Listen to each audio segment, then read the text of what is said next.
بسم اللہ الرحمن الرحیم۔ السلام علیکم ورحمۃ اللہ وبرکاتہ۔ میرے پیارے مسلمان بھائیوں اور بہنوں، آپ سبھی سے میری یہ ریکویسٹ ہے کہ اس ویڈیو کو ایک بار پورا ضرور دیکھیں۔ پیارے مسلمانوں، ماہ ربیع الاول کا مہینہ شروع ہو چکا ہے اور ہم سبھی مسلمان بڑے جوش و خروش سے 12 ربیع الاول، جو کہ ہمارے نبی سرکار دو عالم امام الانبیاء رحمت للعالمین حضرت محمد مصطفیٰ صلی اللہ علیہ وسلم کی ولادت کا دن ہے، جسے ہم بہت دھوم دھام سے منانے کی تیاریوں میں لگے ہوئے ہیں، ماشاء اللہ۔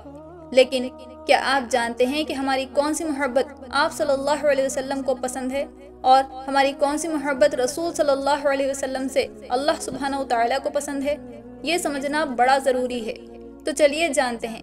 رسول صلی اللہ علیہ وسلم سے محبت تو سبھی مسلمان کرتے ہیں اور ہمیں دل و جان سے اپنے نبی صلی اللہ علیہ وسلم سے محبت کرنی بھی چاہیے، لیکن جو محبت رسول صلی اللہ علیہ وسلم کی خواہش کے مطابق کی جائے وہی اللہ اور ان کے رسول صلی اللہ علیہ وسلم کو پسند ہے، نہ کہ وہ محبت جو ہم اپنی خواہش کے مطابق نبی صلی اللہ علیہ وسلم سے کریں۔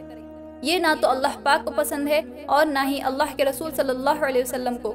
اور سنت اور بدعت کا فرق بھی یہی ہے کہ حضور صلی اللہ علیہ وسلم سے محبت اگر حضور کی خواہش کے مطابق کی جائے تو یہ سنت ہے، اور اگر آپ رسول صلی اللہ علیہ وسلم سے محبت اپنی خواہش کے مطابق کرتے ہیں تو یہ بدعت ہے۔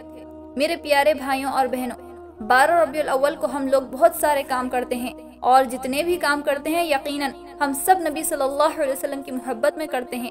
جتنے بھی لوگ جلوس نکالتے ہیں، جھنڈے لگاتے ہیں، گھروں کو سجاتے ہیں، بازاروں کو سجاتے ہیں، یہ سبھی کام ہم نبی پاک صلی اللہ علیہ وسلم کی محبت میں ہی کرتے ہیں۔ لیکن یہ جو محبت ہم کر رہے ہیں، اس پر تھوڑا سا غور کریں کہ کیا یہ ہمارے رسول صلی اللہ علیہ وسلم کی خواہش کے مطابق ہے یا ہماری خواہش کے مطابق ہے؟ اور اسے سمجھنا بہت ہی آسان ہے۔ مثلا آپ سبھی لوگ جلوس میں شامل ہونے جا رہے ہیں، اور جب جلوس روڈوں پر نکالا جاتا ہے تو ظاہر سی بات ہے کہ راستے بند ہو جاتے ہیں، جس سے بہت سارے لوگوں کو آنے جانے میں تکلیف ہوتی ہے۔ اور نبی پاک صلی اللہ علیہ وسلم کا ارشاد مبارک ہے کہ راستے میں تکلیف دینے والی چیزوں کو ہٹا دو، یعنی راستوں کو بند نہ کرو جس سے کہ لوگوں کو آنے جانے میں تکلیف ہو۔ اور جب ہم جلوس نکالتے ہیں جس سے راستے بند ہو جاتے ہیں اور لوگوں کو تکلیف ہوتی ہے، تو کیا ہم ایسا کر کے آپ صلی اللہ علیہ وسلم کے فرمان کو مان رہے ہیں؟ ہم حضور صلی اللہ علیہ وسلم کی محبت میں جلوس تو نکال رہے ہیں، لیکن یہ جلوس نکالنا کیا حضور صلی اللہ علیہ وسلم کی خواہش کے مطابق ہے یا ہماری خواہش کے مطابق ہے؟ یہ عمل ہم مسلمانوں کو زیب نہیں دیتا کہ ہم روڈوں پر چیخیں، چلائیں اور نعرے بازیاں کریں۔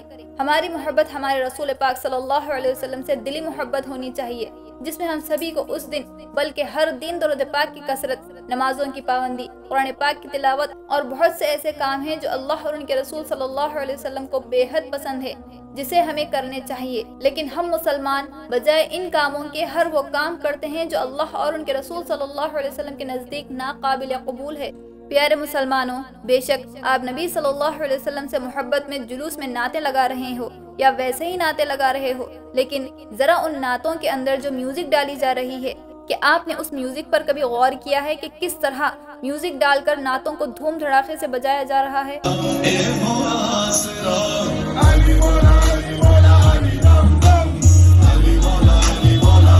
جس پر ہماری نوجوان نسلیں نعوذ باللہ ناچ رہی ہیں اور جہالت کی انتہا کر رہی ہیں، کیونکہ آج کل ایسی ہی نعتیں بہت چل رہی ہیں کہ وہ نعتیں کم لگتی ہیں اور گانے زیادہ لگتے ہیں، جس میں اتنا ساؤنڈ اور اتنی میوزک بھر دیتے ہیں کہ نعت تو سمجھ میں ہی نہیں آتی۔ اور یقین جانے ایسا کر کے ہم اللہ اور ان کے رسول صلی اللہ علیہ وسلم کو بے انتہا ناراض کر رہے ہیں۔ اور آپ خود اپنے دلوں پر ذرا ہاتھ رکھ کر کہیے کہ کیا یہ جو بھی کام ہم میلاد النبی کے دن حضور صلی اللہ علیہ وسلم کی محبت بول بول کر کرتے ہیں، کیا یہ قابل قبول ہے؟ جس طرح اس دن مسلمان اپنے گھروں سے نکل کر روڈوں پر جمع ہو جاتے ہیں، اور خاص کر ہمارے نوجوان بچے ایسی حرکتیں کرتے ہیں، سٹنٹ سکھاتے ہیں، گاڑیوں پر ریس لگاتے ہیں، پٹاخے اور بم پھوڑتے ہیں، جس میں میری بہت ساری بہنیں خاص طور پر گھروں سے باہر نکل کر یہ بے حیائی کے ماحول میں شریک ہوتی ہیں۔ اور حد تو یہاں ختم ہوتی ہے جب ہمارے نوجوان نعتیں لگا کر ناچتے ہیں۔ اللہ اکبر۔